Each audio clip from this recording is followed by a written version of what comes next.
You haven't been working for Ohio Right to Life for that long.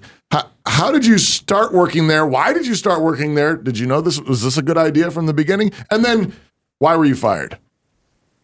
Yeah. So like you said, I haven't really been working with Ohio Right to Life for that long. I started working for them in March of 2022. And before that, I was actually working for the Ohio Republican Party / RNC. It's kind of both people that were over it during the 2022 midterms. I was actually leading the Central Ohio grassroots movement as well as the Faith Coalition.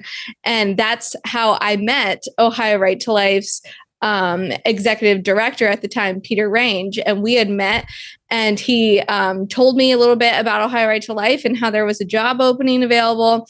And I thought about it, prayed about it, and knowing kind of the infighting between the pro-life movement and some of the problems that were taking place, specifically in Ohio's pro-life movement, but also nationally. I'm sure you guys have covered it before, some of the things that have taken place. I was a little bit wary of that, and I let them know that if I was to come on as communications director, that I would be bold in my messaging, that the communications would be truthful and not, tiptoe around feelings. And they said that that was welcome and that they were more than happy to have a bold conservative join the team. And so I joined the team in March 2020 or March 22 and really just kind of took off from there. And that was right before the Dobbs leak. And so everyone kind of was really excited about the Dobbs leak. They were all for the bold messaging. And that it wasn't really an issue until after Dobbs happened and everyone kind of looked around like, what do we do now? And so as we kind of progressed later in 2022, the abortion lobby announced that they were going to be introducing a ballot initiative to enshrine abortion through all 9 months into Ohio's constitution. And that's when people got really nervous.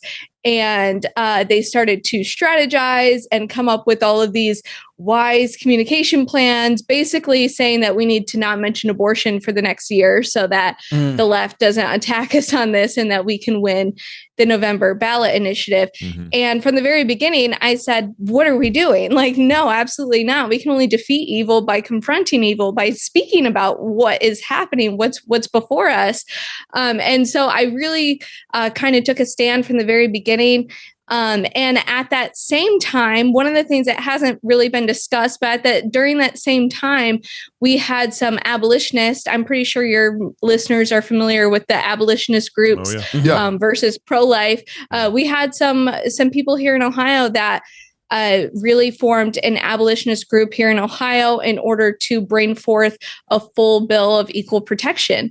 And the pro-life movement, but specifically Ohio Right to Life, they were very much against that because the second that the abortion lobby announced the ballot initiative, they put a pause on all pro-life legislation. They said that if we tried to introduce any kind of pro-life legislation while this ballot initiative is going on, that's only going to help the left win in November.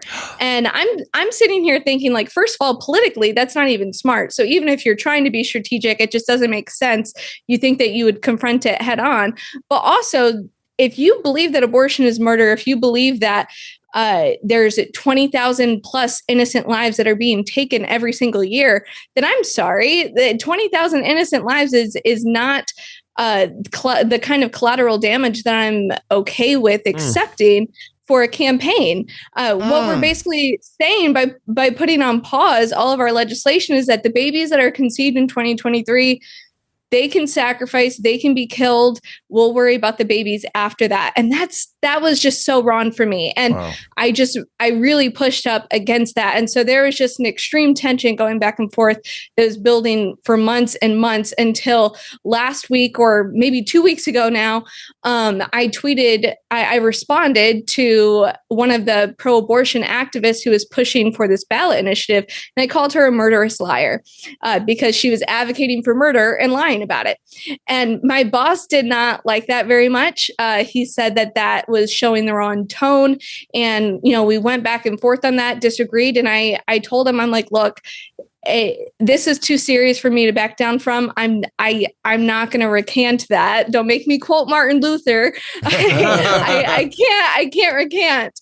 And then ironically enough, right after that conversation is when the Max Miller tweet happened.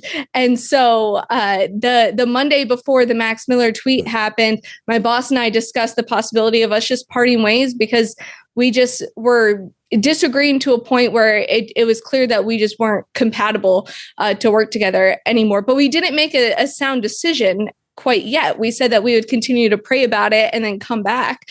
And then the Miller tweet happened.